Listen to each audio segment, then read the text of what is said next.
call me Patriot Prime, showing what's new. Transformers reviews with a heartfelt view. Adding stickers, breathing life to dreams.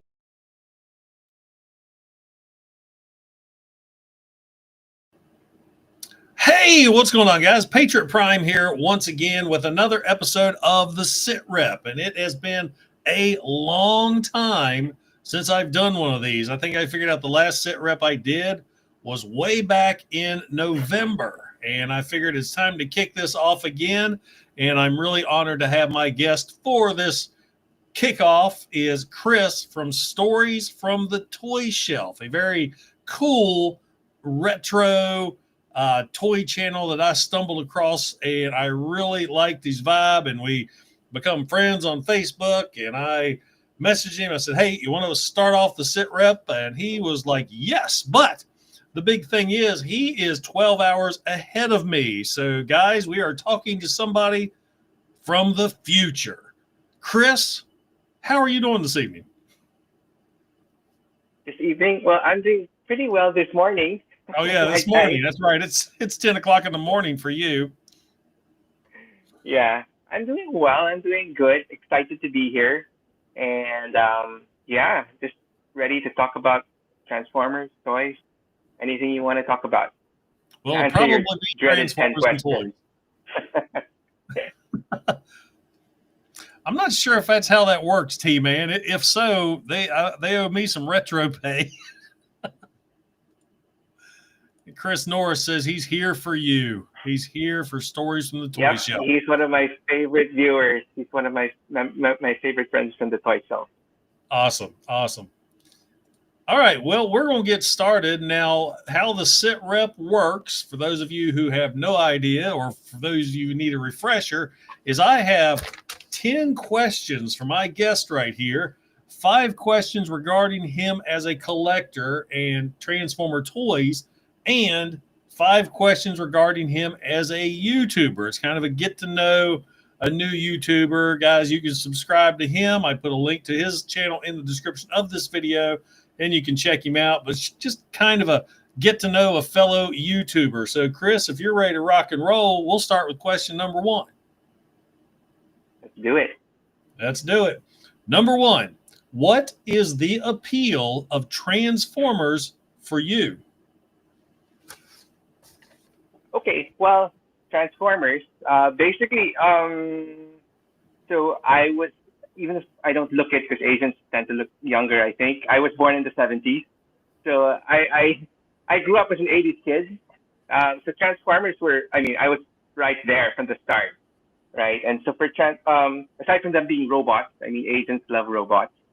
Well, that's where they came from. They could transform.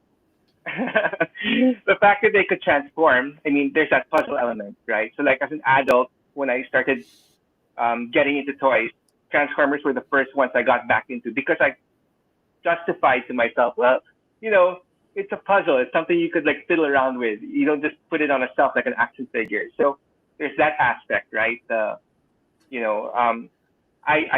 like seeing how things work, and seeing how especially the modern versions, like how they have the more cartoon, or, because the original toys didn't look exactly like what they look like in the show. So seeing the more modern versions transform from what they look like in the show to the actual toys was something fascinating for me. So there's that. But I think more than that is that right from day one, through their tech specs, the Transformers had real characters, like real personalities. They were little things, little personality quirks, but they were there, right? So case in point, good guys weren't just all good, and bad guys weren't just all bad. Like they had reasons and motivations for why they were on each side. So I like that. And as comics came in, and like modern comics, a lot of the writers tapped into those original little personality quirks that I think Bob Budiansky did in record time, like in a few days. He turned out all those like original 84 characters. Or no, I'm sorry, 84. 1984. So yeah, so it's the puzzle aspect and the personalities that I think are why Transformers and why I love them and why I think they've been around for so long.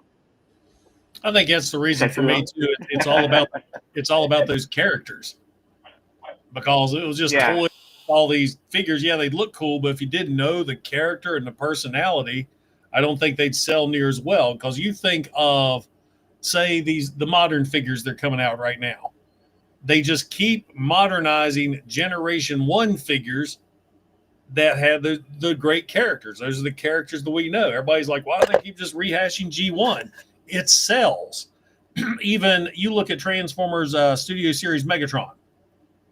Everybody hates the fact he turns into a tank, because that wasn't him in the movie. Yet that figure is sold out everywhere. Why? Because it's Megatron. It's a G1-ish Megatron. So, it's funny because I just did a Toyhax video on it, and somebody was complaining about him being a tank in that video too.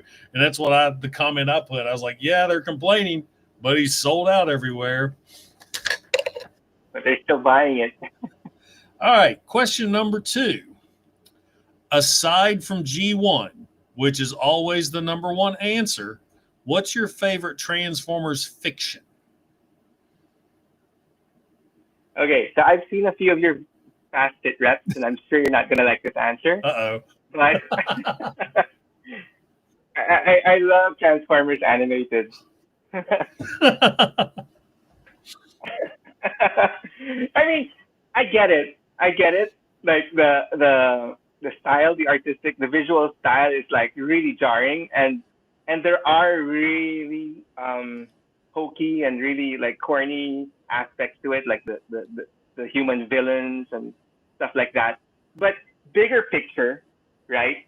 I loved how they sort of like, they didn't repeat G1, the fiction of G1, but they had a lot of references and callbacks to it. Because if I'm not mistaken, it's been a while since I watched it. If I'm not mistaken, animated takes place in the same universe, but years in the future. Because I think in the first episode they featured like actual G1 clips. I think you're right. I remember first watching that because they really hyped that show up.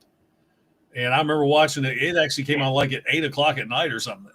And I was watching, like, oh my gosh, they're showing the G1 cartoon. And it shifted into that other art style. And I'm like, what the hell?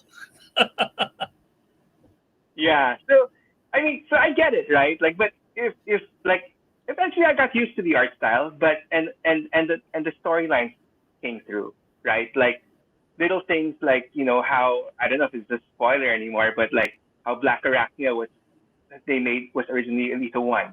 Things like that. Like they made their own fiction but were still respectful of the original cartoon. And aside from the cartoon itself, the toys, like again, if you can get past how they look, right? I thought that their toys were one of the best Transformer toys ever. Like, given that they were able to duplicate that controversial look in the cartoon, but still give them functional, articulated, you know, transformations, and they were fun, right? And I thought that they had a lot of personality and a lot of interesting engineerings, like Jetfire and Jetstorm. They made a combiner that could combine, but vertically, right, into a I forget what his safeguard. Right? They combined it to safeguard, but vertically. Usually when you have two robots combining into one bigger robot, it's horizontal. One guy forms the top and one guy forms the bottom. I think I remember that. But wasn't one blue and one was orange?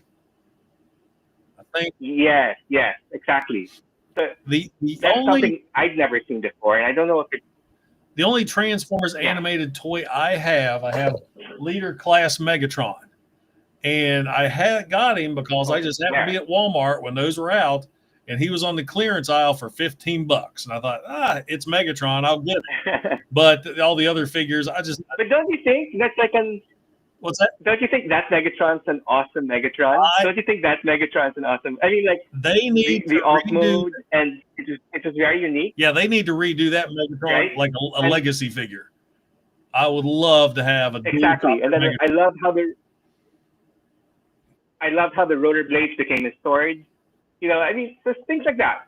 like Shockwave was a double agent, and the toy itself had 4 modes, where you had Shockwave and his long arm Prime, and then each had their own alt modes. I mean, granted they were kind of forced, but so it was cool. Like I love the toys of the line as well. It you know. So again, with a caveat, if you could get over the style, I think the writing on a whole for the cartoon was fantastic, and the toys were fantastic. Well, all the shows That's I my am answer. currently watching right now are coming to an end. I do have Tubi, and I think Transformers Animated is on that. I've been harped on about it long enough. I think I'm going to sit down and watch it. What was it 3, 4 seasons? 3, I 3, think. okay. Or yeah, I can do probably this. 3. I can do this. Yeah. You can do it. You can do it. I mean, just get over there are going to be some cheesy episodes. I'll warn you now. There are going to be some throwaway episodes. But like, what series doesn't have that? Very right? true. Very But true. bigger picture. Yeah. So I mean, it introduced Lockdown, who I think is one of the best, new characters past G1 that ever came out, and he had this fantastic rivalry with Ratchet, which, I think carried over even to the live action movies to a point. So, yeah, I sorry to disappoint. Well, you're not disappointed. Yeah, I love animated. All right. Question number 3. Do you have a favorite figure or grail in your collection, a figure you will never let go of? Say you have to sell everything, but is there one figure you will not sell and you'll hold on to? Yeah, okay. So I thought really long and hard on this one, Yes, and I I know gave this you is the going to come questions out in pretty advance. corny and per se. I know, but okay. So I'm prepared. So I had a whole week. So MP10 basically. Why MP10? I know it might sound like a bit of a cop out answer, but so he came out when I was still on the fence on actually going all in on Masterpiece. Because I mean, back then he was kind of pricey, and so long story short, I missed out on the first release. So I missed out on the Takara release and the Toys R Us one. And when I finally decided that I want to go all in, it was too late. He was sold out everywhere, and secondary market prices were like double. So for the longest time, it was my white whale, and I'd like to think it was during my honeymoon. My wife and I went to Hong Kong. If you've ever been to Hong Kong, but it's like a crazy place. Especially it's a city. I've seen it on a map. Yeah. So, the stores there, you don't have any big stores like Toys R Us. Well, maybe there might be, but I mean, where you want to find the Transformers, they're not found in like these big stores. They're like found in holes in the wall, like all these little shops that you have to go through, crowds and stuff. And I just found this one random shop where they had the Toys R Us release of Optimus Prime, and I went nuts. Like, I mean, it wasn't insanely priced, and I got a free can of Coke with it. So So that yeah. sucks. We don't get cans of Coke with our stuff. Yeah. So I mean, We just get the toy milk. is great, but the toy is great, but the story behind how I got it, was something that adds to it, right? And I mean, Optimus Prime since then has gotten so many other better, arguably better versions. Magic Square, even MP Takara has their MPO, whatever, the third version of Optimus, MP44, I think, right? I mean, this guy's kind of dated, but because of the story attached to it, the story attached to my finding it, I don't think I can see myself selling it, even if there are going to be multiple versions, better versions out there. And then, sorry, this is as an addition, this guy, missing link. So I'm not a vintage collector. Like I'm yet. What? I haven't really tapped into getting the original toys. But for the sake of, I mean, I thought it was a one-off thing, and I said, okay, I'll just get this missing. It looks cool, right? And I underestimated it because, like, when I first opened it up, like the nostalgic memories just flooded in, right? When I was handling it, yeah, yeah, I'm waiting for mine, and hopefully in a few weeks. But yeah, I underestimated the nostalgic pull that these vintage. That's an answer to your next question. So Oh, really? Whoops. yeah, well, but yeah, so yeah, I underestimated the nostalgic pull of the missing link. I mean, of holding an actual. It wasn't the actual vintage version, but so yeah, I mean, I was blown away really handling this guy. And so if I hit the jackpot and the sweepstakes or whatever and get windfall of cash, yeah, you can bet I'm gonna be going down eBay looking for all my vintage, Transformers. I did when I reviewed Missing Link Prime. I didn't watch any of their videos about it.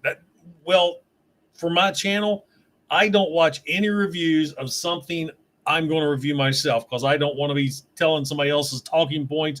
What you're getting from me is my experience straight out the packaging, even though I mentioned somebody already complained about him, but I didn't watch the whole video. But when I did Missing Link Prime, after getting him, I thought I am not even going to, because normally what I do is I'll show off the packaging, then I'll open it up, I'll mess with it for a couple hours, and I'll bring it up here and film. But with Missing Link Prime, I figure, okay, it's G1 Optimus Prime with extra articulation. I should know how to transform him. So for the first time ever, I went right from opening the box straight to the video. So what you're experiencing is my shock and awe when I first opened that figure, because everybody's used to G1 Optimus Prime. But messing with that thing and the transformation and all the articulation, I was just boom. I was blown away. Yeah, so like for me, I had never handled, ever since my childhood, I'd never handled even like a reissue of the original toy. So handling Missing Link was the very, very first time since I was like old that I actually held and transformed like something close to the vintage toy. So that really blew me away. So that was how much of a nostalgic. Go ahead. I will warn you, you start going down that vintage rabbit hole, they're scary to transform because some of that plastic gets brittle and some of those joints are tight. So just 3 days ago, I mean, it wasn't due to tight joints. I just finished, like I said, Toyhaxing Studio Series Megatron. I put him up on my shelf, bumped the shelf below him where my vintage G1 reflector was. He fell, and Spyglass, his weapon, was in his fist. So when he hit the floor, the weapon snapped. The fist is in his hand still, and the weapon's broke. So fortunately, I know a guy that has G1 parts. He gave me a good deal on a new gun, but I have to get this little hand drill thing. I got to drill out that peg so I can put the weapon back in. But I mean, my heart was just like, oh God, because reflector is like not an easy one to get anymore. Yeah, he was like a mail-in, wasn't he? Like he was a mail-in. He was. Yeah. Wow, but awesome that you have it. Oh no, yeah, those vintage toys aren't getting any cheaper also. So, but I don't know, man. My wallet, I have five left to get. Really? 5 left to get, and I'll have US G1 finished. Really? From 84 to like the whole? 89. Wow, that's awesome. It's who are the 5 years you're left with? I've been at it 8 years strong. Normally when I go to TFCon or things like that, I might get a third-party figure. Like usually when they do the exclusives, I got all the exclusives. But my main focus, I'm after G1s I don't have yet. And now I'm down to 5. Yeah. And those are 5 that are hard to find too. 5. They're pretenders. I got 4 pretenders and 1 headmaster, and then I'm done. Nice. Wow. That's my dream. That's my dream, to have like a collection of like each character masterpiece, vintage, and well, some modern version. They're always replacing the modern ones, right? So I guess at this point, Studio Series 86, right? But like 3, right? So that would be my dream. All right. With let's see, number 4, and you said, I think I answered that for you. What is your white whale most wanted figure? Yeah, actually no. I meant the one. But okay, number 4, my white whale. Again, something you might not like, but so it's animated again. So animated was abruptly canceled. Like they had plans for a 4th season, and they just canceled it. And the toy line was chugging along. So one thing about me is I love seekers. I call myself a seeker whore because basically I'll buy any version of Starscream, Thundercracker, and Skywarp, right? Where's a good So name I'm for not another one who channel? collects multiples. I tried titling a video, I'm a seeker whore, and it got flagged. So yeah. But yeah. So animated, they released the Starscream, they released the Skywarp.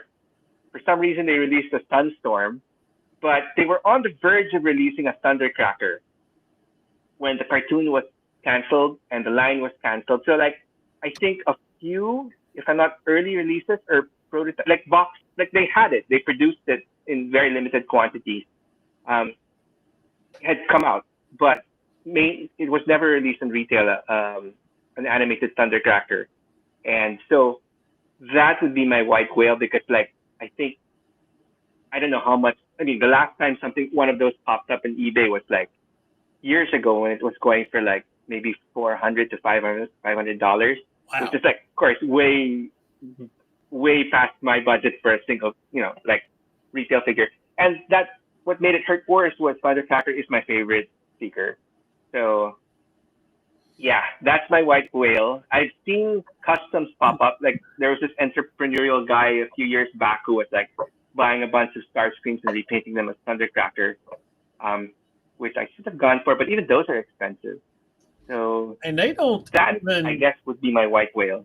I've never even noticed, like on some of the third-party sites, there's no third-party versions of animated characters, at least none that I've seen.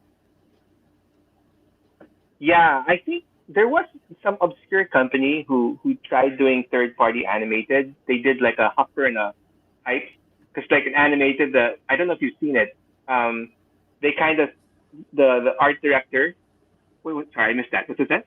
Oh, somebody's commenting about I'm drinking in my mug. That's actually water, but just in case it gets hardcore in here, I got some Fireball. Yeah, so I think Quentin, there was an obscure third-party company that did. I'm sorry. We got that delay. Yeah, I think an obscure third-party company, no worries, a few years back did like a hopper and pipe.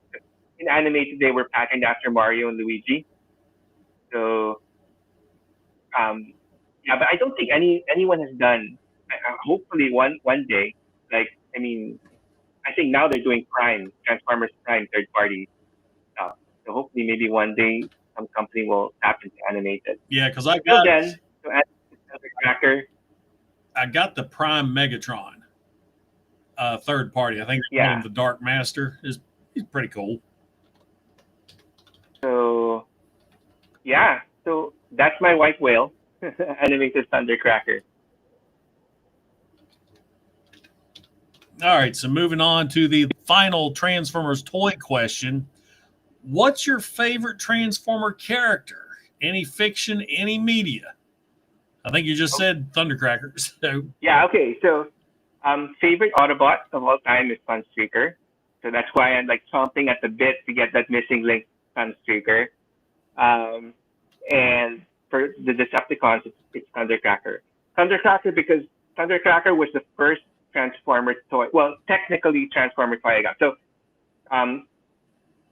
I actually had the original Diaclone version. So my dad had a business trip to Japan, and he came home with a Diaclone Blue Jet. So that's Thundercracker, right? So that's why he's always been my favorite Decepticon, because he was my first Transformer ever. That being said, so I had a neighbor who lived across the street, whose first Transformer or his first Diaclone was Sideswipe. So I don't know I'm sure you remember the scene in the cartoon, G1 cartoon, when the Jets were chasing Trailbreaker and Sideswipe and Sunstreaker came to the rescue. So he always said that his red Lamborghini kicked the ass of my blue Jet. right? So he would always piss me off saying, yeah, I saw the actual cartoon, and yeah, my guy beat your guy. So so I checked it out, and I still think he shot Skywarp. But that's when I got to know Sunstreaker, and so just to piss off my friend, I would tell him, Sunstreaker is the better twin, right? So that's how he became my favorite of the Autobots, Sunstreaker. And I just find it ironic how between the two of them, so Sunstreaker is sort of, for an Autobot, he's kind of a sociopath, right? And so if someone were to pick an Autobot who would switch sides, he would make a great candidate to become a Decepticon. Whereas Thundercracker, he's the opposite. In fact, I think in IDW, I don't think he officially joined the Autobots, but he did lead the Decepticons. Yeah, I remember that. And he wanted to become a screenwriter. But yeah, I mean, so I find it cool how my two favorites, sort of like their loyalties could be very kind of ambiguous. So, but yeah, and I mean, SST Eagle, like one of my favorite jets, and Lamborghini. So, well, see, I'm excited. I'm excited to open up this one. I've had him for like 2 weeks and haven't opened him yet. But Sunstreaker was my first large Autobot car. For Christmas, I got Generation 1 Jazz, but I broke him right out of the packaging. His door just snapped off. And oh, wow. So the next day, of course, it's Christmas. I can't trade him off then. The next day, Mom took me to the store to see if I could exchange the broken one and get a new one. They were out of Jazz, but they had Sunstreaker. So that's who I ended up getting. So I love this guy. And I have no idea why I've not opened him yet. I've been so busy with other stuff, but soon. I mean, I'm taking him out of the package, looking at the box. I'm amazed. I'm amazed at your self-control. I would have ripped open that box the moment it ended my door. I remember. So I never actually got the. Was that? I never actually got the original Vince. This damn delay. Dalton wants me to play the cringe clip, and unfortunately, Dalton, I don't have that clip on Restream.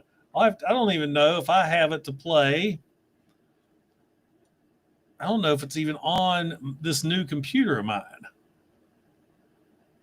There's this. I don't think I got it. I don't, so I apologize. I'll have to see if I can find some more cringe clips to add to Restream. But thanks so much for the super chat anyway. I appreciate it. Yeah. So when I was a kid, I never actually had Sunstreaker, but I was always looking for it. And my sister, who lived in New York back in the day, she said, "Oh, I saw him. I saw him in Chinatown." So when I visited, when I was there for vacation, she sent her then to look for the yellow car. So, but we didn't find him, but he ended up just getting me Bumblebee. So I mean, got the yellow car part, but a far cry from Sunstreaker. So that's why I'm also really excited to finally get Missing Link Sunstreaker. So hopefully in a few weeks. All right, so that excuse me, wraps up Transformers Toys. Now let's talk about you as a YouTuber. What possessed you, a grown man, to do toy reviews on YouTube? The Bucks? The what? The Bucks? No. The Bucks? So yeah. Well, I've been collecting toys. I mean, as an adult for over, I don't know, when did I start? Around 2005. So that's about like 20 years.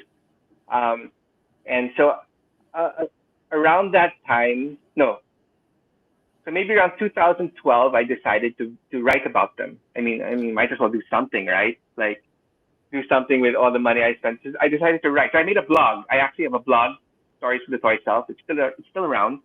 And so for over 10 years, I was just doing that blog. And I did it because I just enjoyed writing about toys, right? But I would never really get. I mean, I would post links to my stuff to friends and Facebook and stuff, but I would never get any feedback. Like no one would write in the comments and whatnot. I could see that people were reading it because you could see the number of views, but no one was really, there was no interaction, right? And so about 3 years ago, I decided, why not take the next logical step and do YouTube? So that's what I did.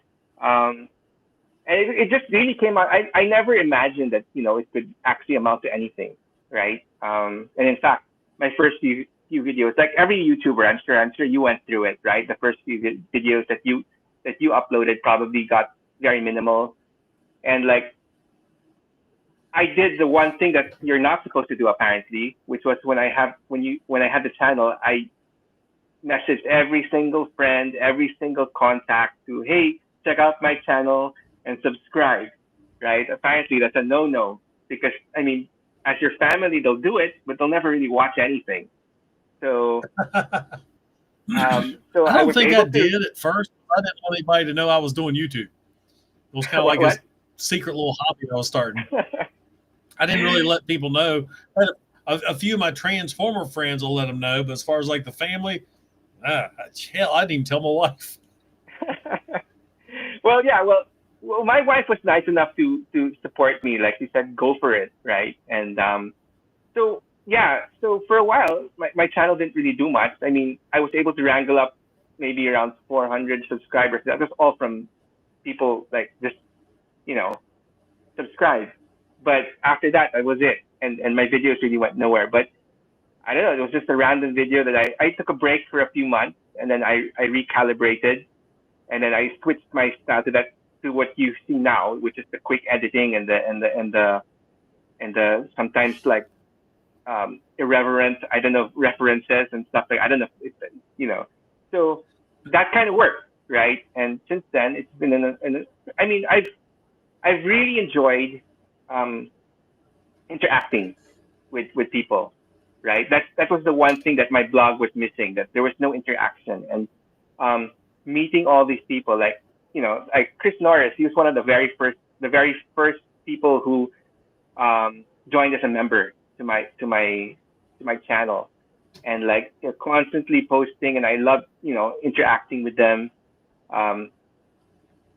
Well, maybe I can get into it later on in your next question, but yeah, basically that's it. What possessed me? The love for the toys, right? And wanting to talk about it, and wanting to do more than just spending money and putting them on my shelf. I wanted to talk about them, right? Because I thought that every toy had a story, right? So, yeah. Yeah, I mentioned to you before we went live, I love your format on your videos. It's just, it's funny. It reminds me, if you've ever watched the show Family Guy and they have those quick cuts, those cutaways, his whole video is cutaway. It just cracks me up. I like it. All right, so question number 7. What, I think you already hit this, but what keeps inspiring you to get in front of the camera? Or in your case, behind the camera while you're editing? Okay, so aside from talking about the toys, for me it's also because, so just to jump the gun, I'm not really a toy reviewer. I mean, I'll talk about the toys and stuff like that, but the focus of my channel is more about the stories behind the toys, whether it's the fiction behind them. And then I'd like to go beyond that and my own personal experiences with the toys. But what I enjoy about it is I actually, in doing my research, I actually learn stuff.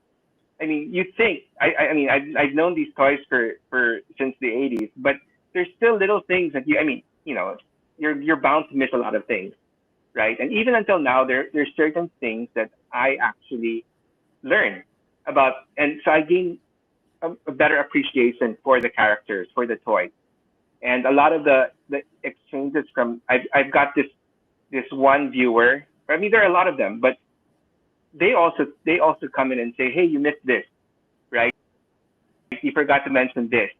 And I really appreciate that because, again, it builds the love for the character into the toy when you learn more about them. Because these characters, I mean, like Megatron, Starscream, I mean, they're evergreen characters, but they have so much history behind them, right? Whether it's from cartoons, comics, and toys, there's so much to talk about.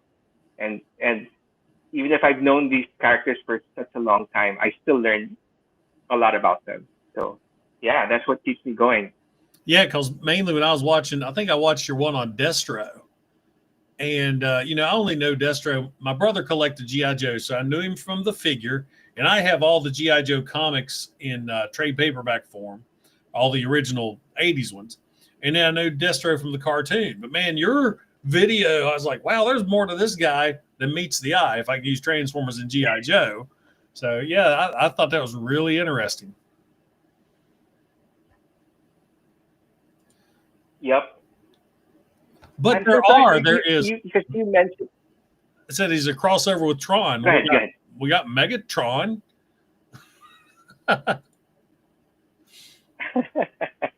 There was that Transformer crossover, kind of like with Tron, with issue 24 of Marvel Comics, where Optimus Prime fought Megatron and the Combaticons in the computer simulation. So I know my G1 comics. Yeah, that's when he got blown up, right? Yeah, that's when he got blown up in the end, right? Got his mind put on a floppy disk. Yeah. You don't use much floppy disks anymore. All right. So once I think you already answered this too. I put there are thousands of toy YouTubers. So what makes you any different from the rest? And you stress the fact that you tell stories about the toy shelf, hence the name of your channel. Yeah. So, yeah, like I said, a lot of these characters have been around forever, and there's so much fiction behind a lot of them. But I also try to, aside from what's out there in Wikipedia, right? I mean, technically, you can just Google a character and you'll find a lot of stuff. And that's, but aside from that, for me, it's the stories behind how I came across a character, right? We all have our stories, and like how we have our favorite characters and stuff like that, and like our favorite Christmases when we got that specific gift, that specific Transformer. But what's cool about it is, what I find cool about it is, you're in the U.S., I'm in the Philippines, right? We both had different childhoods, I'm sure, but we have that one thing in common, that we have this love, and we got this toy.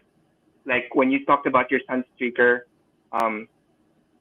like we have these memories, these core memories, and a lot of them are similar to each other, and they link us to, memories with our parents and brothers, and So I try as much as possible to incorporate more of that. I know it's hard sometimes because I don't have a specific connection with every single toy that I have, but whatever, right? Like case in point, I don't know if you remember, so there was a titanium line. This is sometime in the mid-early 2000s. Yeah. Transformers Titanium. They did Optimus Prime, and he was based on the War Within. I think so the Cybertron version. You have that? I think. So I was a huge fan. There he is. I was a huge fan of those designs. They were done by a Filipino artist. I don't know if you know Don Figueroa. So I was a huge fan. This is Dreamwave era, and I got that titanium toy. Yeah, so I got that titanium toy, and I bought him in the afternoon from a store. But that evening, I used to be in a band, and so I had a gig that night, so I couldn't really get around to opening him up, But I was with my then girlfriend, and she was pissed off for some reason, that night. And I think she was kind of like talking bad about my ex-girlfriend prior to her, who I was okay with, right? And I didn't appreciate her bad mouthing, but what do? You don't say anything. You don't defend your ex-girlfriend to your current girlfriend, right? But I had too much to drink or whatever. And I said, you know what? I don't care. I'll defend her, and I don't care. I'll go home and I'll have Optimus Prime to fiddle around with. So I told her, I don't think it's cool that you're saying all this stuff about her. And, that was the end. Like, I was in the doghouse for like a year. She was so pissed off. But in my head, I was like, I don't care. I'll go home and I'll play with this cool Optimus Prime. And so when I got home and I opened it up, and it was like, I was so disappointed. He was so bad, that toy. So You thought I have done a wow, all major that for nothing. mistake. But I mean, little stories like that, right? I'm sure, I don't know if it's unique, but I'm sure a lot of people have these little stories that are connected, right, to a certain toy. And that's what I like to share, because I think that's what gives my channel a bit of a unique flavor. And case in point, like you mentioned, the cutaways, right? The cutaways to the different imagery. Sometimes they only relate to my script with regards to the word, right? But I feel that I can share a bit of myself, my personality, because like, I don't know if you can, I mean, from my videos, there are a lot of common elements. Like, you can probably, after watching a few videos, you can probably say, oh, I like to listen to glam music, or I watch wrestling. I grew up on wrestling, so because I use a lot of those imagery. So in a way, aside from telling the story of the toy, I'm also sharing a bit of my personality, which I like.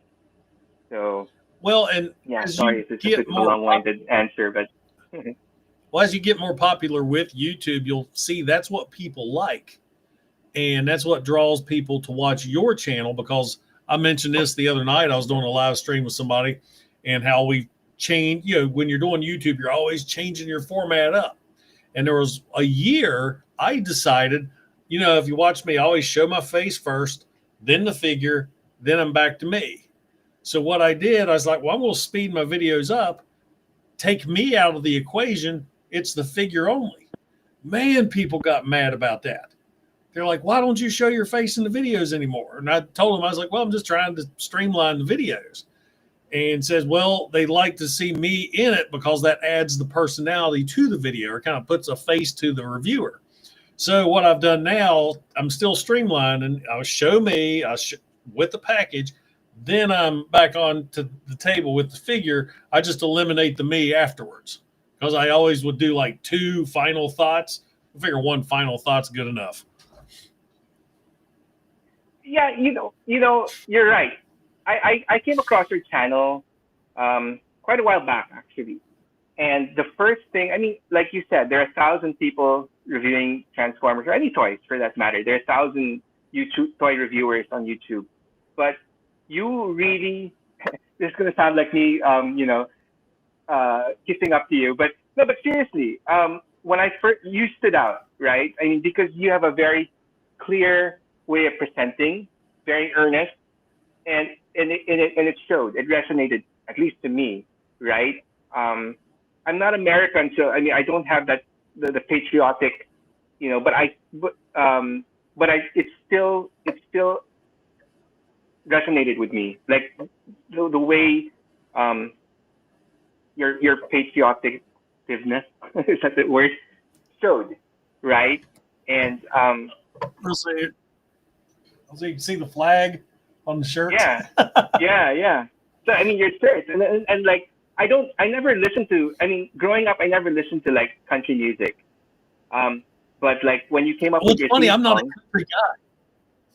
I am not a country guy by any means. I am a rock and roller. I'm hair bands and heavy metal. But when I was designing the song, because what was happening is I love to have music in my intros, but all the stuff I was picking was getting copyright struck. So Cato, another friend of mine, he was doing AI songs, and he was sharing them with us. And I thought, that's pretty cool. And I started playing around with it. And then everyone I was doing, hard rock or kind of hair band, they all sucked. And I had just got back from a vacation in Tennessee, in Gatlinburg, country music everywhere. And I thought, what if I do it a country music style? First one I picked is the one that you're hearing now. I thought, that is awesome. But I didn't like the words. The words. I mean, the main theme, they call me Patriot Prime, that was good. But everything else was weird. So I went in and rewrote that whole thing, so it was kind of more personal about me. And after rewriting it, I submitted it again, and it processed, shot the song back out, same beat, but using my words. and it works. It's catchy. Yeah, I mean, it's catchy, exactly, and I appreciate the lyrics because it basically tells everything about your channel, right? And so, yeah, that's the personality, right?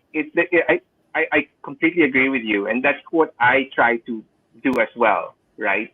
Like through my cut, show a bit of my personality, right? Whether it's like some people have called me like they like my channel because my references are so dad jokes and stuff like that, I catch those.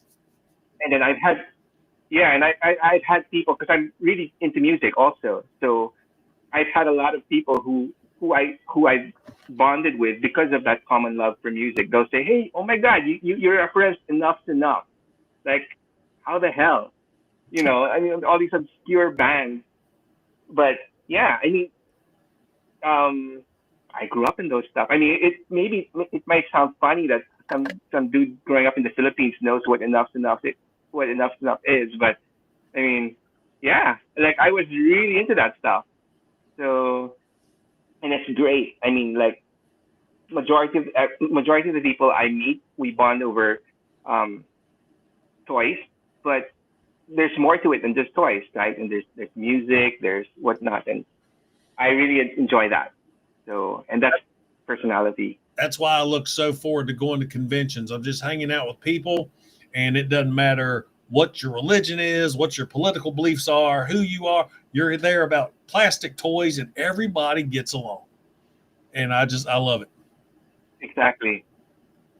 Yeah, that's the one thing I wish because here in Manila. I mean, we do have our toy conventions, but they're not as it's more focused on the market, like selling. I mean, a lot of soft, you know. But yeah, I wish. Like, I mean, the last time I was in the U.S. was way back in 2015 for my honeymoon. Wow. I convinced my wife that we would spend our honeymoon in New York Comic Con. So so she was cool about it. In fact, she was so game for it. So, but yeah, I mean, that's what I miss. That's what I wish I could do. Like, hang out with you guys and stuff like that. Maybe one of these days. Like, I don't do a yeah. lot of them. I mean, cons are expensive. I mean, you got to travel, the hotel, and everything. I usually do TF Con's the I big can one. imagine. TF Con's the big one, and there's like local cons that Dylan, my son, likes to go to. Of course, now he's more into computer games than anything else. So I might be conning it by myself for a while. All right, well, let's go into question number 9. What's that? Sorry, can I just just since you were talking about cons, I remember watching that one video. I don't, or it must have been one of your friends, or you had that chip challenge, the hot chip challenge. Yep. There, and like you had that one guy who dumb. almost like you thought you almost killed the guy. We did. That was a dumb maneuver on our part. But I mean, things like that. That was like awesome. Like, Oh, and he was good. Yeah. And everybody's like, "Why'd you do that to him?" I was like, "We didn't do shit. He's the one that came down wanting to do it. He knew what he was getting." Yeah, into. I think he just walked by and you handed him a chip or something. Yeah, it was like we forced it. Here, eat this. All right, question number 9. What's your thoughts on the Transformers social community, like YouTube, Facebook, and do you have any shout outs of your own you'd like to give out? Yeah. So Must prior be to YouTube, my own. I was saying he's going Prior to to YouTube, my own. away. Oh, awesome. So prior to YouTube, my only direct experience with any Transformers community was TFW 2005. So I don't know, way back in the early 2000s, before I was blogging, before I was YouTubing, I used to do a lot of 3D Transformer modeling.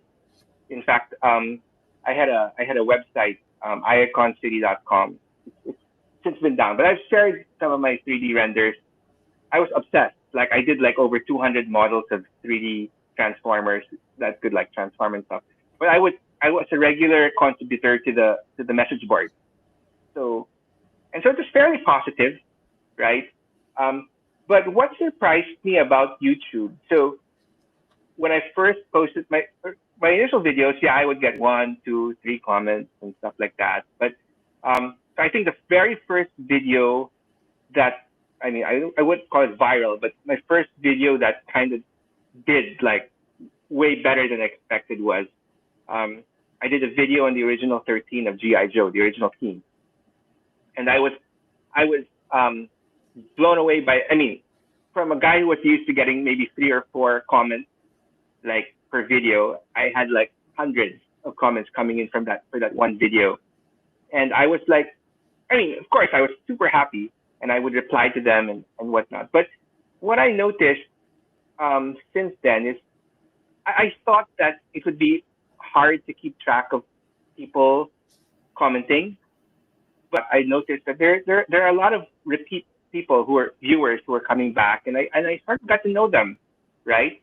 And I really like that because before all of this started, my perception was, oh, these are just random people, who watched your video and just wanted to say hey or whatever. I like this, I did like that, but I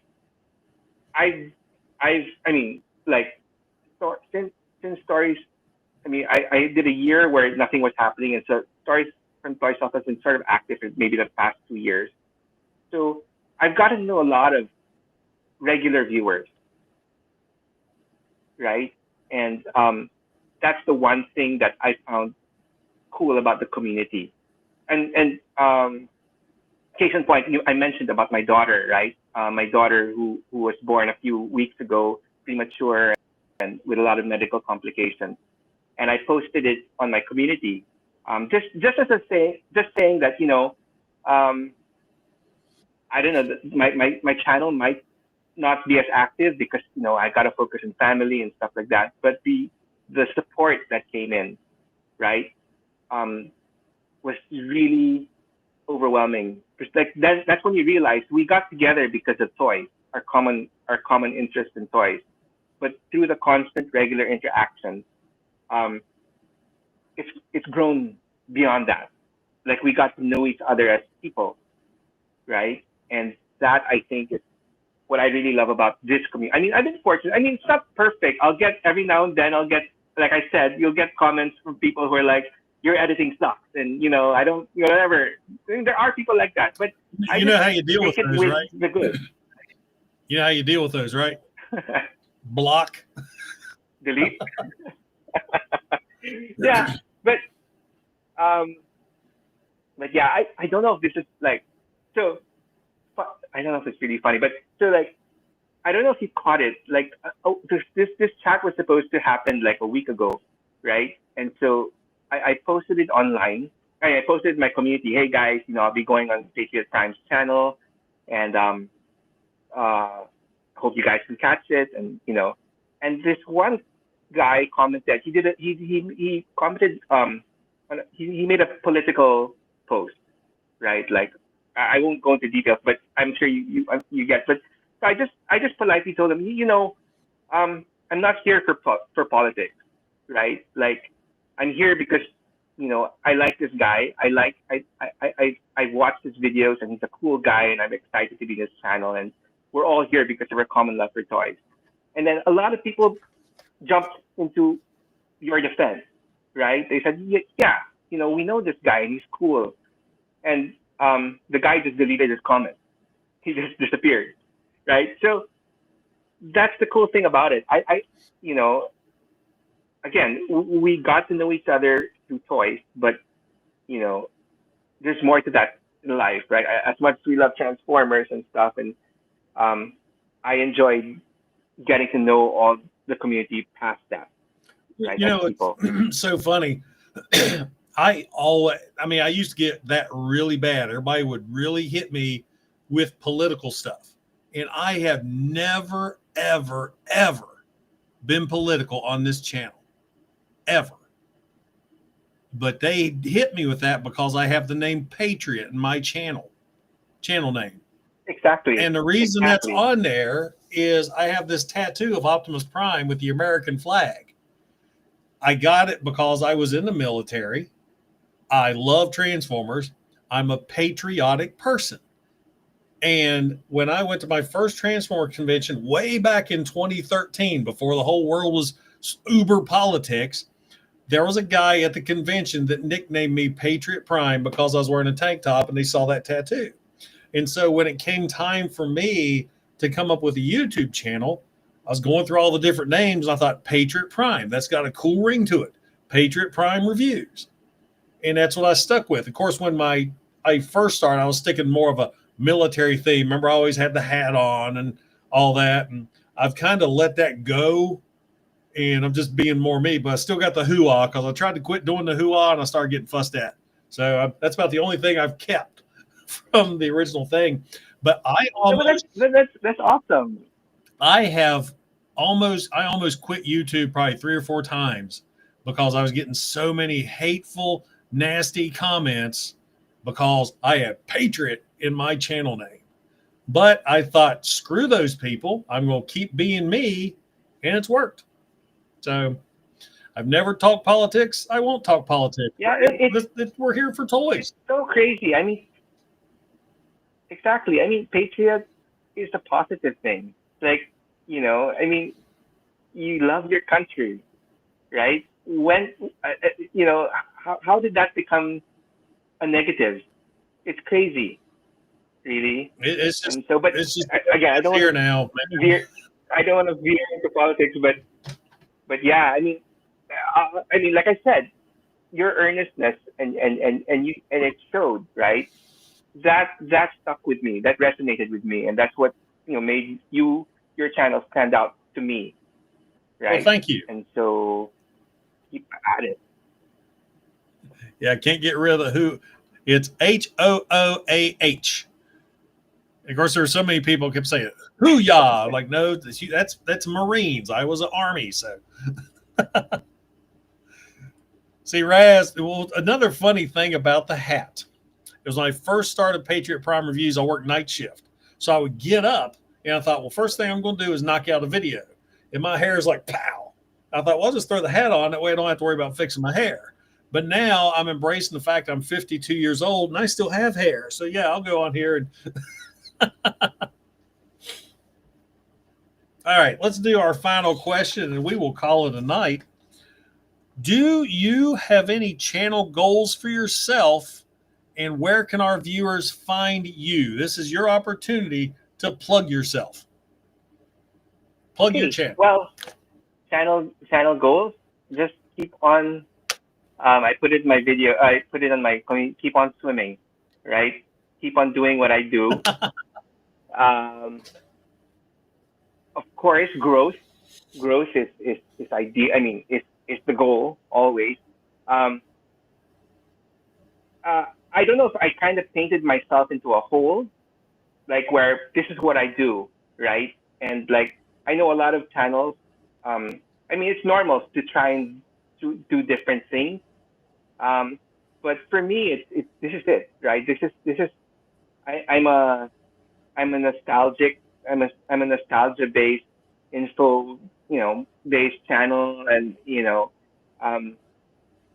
but I hope that I okay, sorry, I'm like getting lost.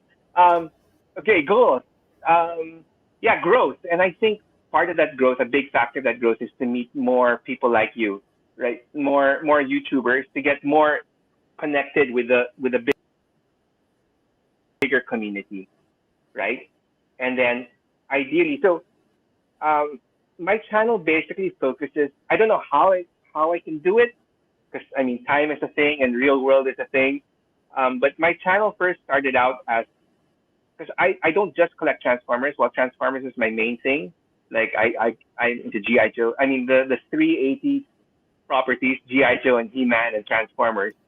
And when I first started my blog, when I first started my channel, I covered all of that, and Star Wars and Marvel Legends. And so I would go on a schedule, like 1 week is this and rotate. And I think that was one of the main reasons why my channel wasn't taking off, because YouTube couldn't peg me, and it wasn't good enough to be like, oh, this is a toy channel, right? It has to be specific. So once my G.I. Joes and Transformer videos started taking off, I mean, thank God, because those are my two main ones. I mean, I love He-Man too, but once those started taking off, and became pretty obvious that my other ones, Star Wars, and weren't doing squat, right? My channel evolved. It's called Stories from the Toy Shelf, but it's basically a Transformers G.I. Joe channel, right?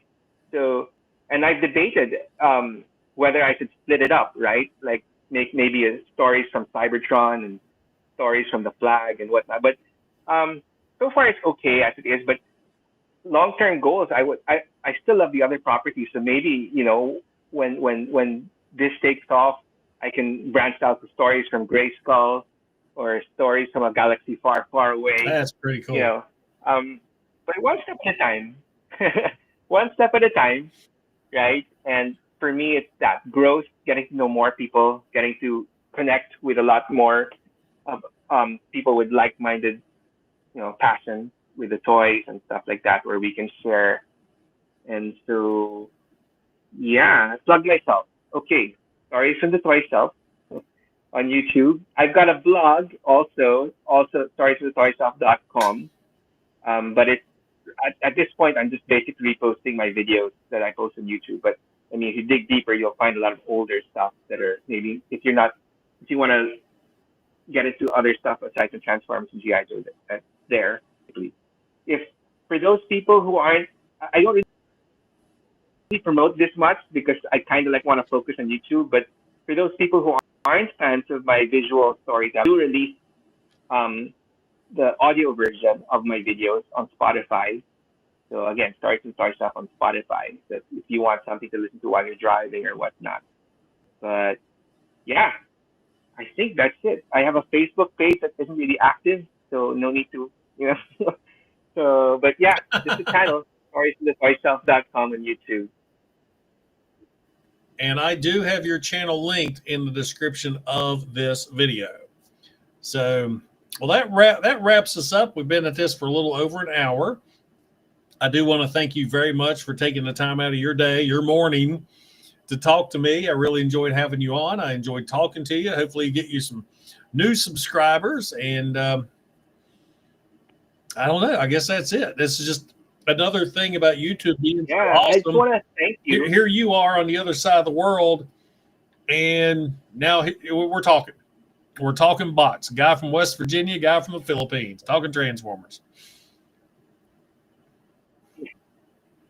I just want to thank you because, I mean, the last interview I did was with your friend, Matt Deluxe Baldwin. Oh, yeah. And I was the one who said, hey, can I get on your channel? But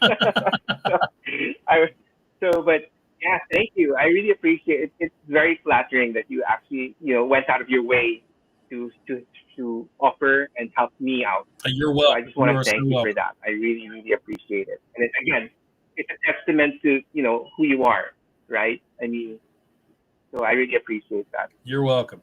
And guys, I want to thank. And hopefully we can do something, other collabs in the future or what. Oh, by all means. It's a wide, wide world, man. It's a wide world, but it's closer together thanks to plastic robots. And got to give everybody in the chat a huge shout out. Thank you guys for sticking with us for this whole hour. Don't forget to hit that like button. It helps me out with the algorithm so more people can discover that I'm not who everybody thinks I am. And so with that, and also one last thing. Open invitation if for whatever reason you decide to take a trip to the Philippines, let me know. There was another YouTuber, Larkin's Lair. Oh yeah, he's a good guy. I think he's your friend as well. So yeah, so he went to the Philippines. He made a trip to the Philippines a few months ago or maybe a year ago, and I took him out to our toy area here, took him out shopping. So that's anytime awesome. You're in my side of the world, please do let me know, and I'd be more than happy to show you around. Well, same way, if you ever make it here to the mountains of West Virginia, I'll treat you to a cheeseburger. I make some killer ones. Sounds good. All right. Well, thanks so much again for hopping in and joining me. And you guys in the chat, you're awesome. I appreciate each and every one of you. This is Patriot Prime signing out. Hooah! They call me Patriot Prime, showing what's new. Transform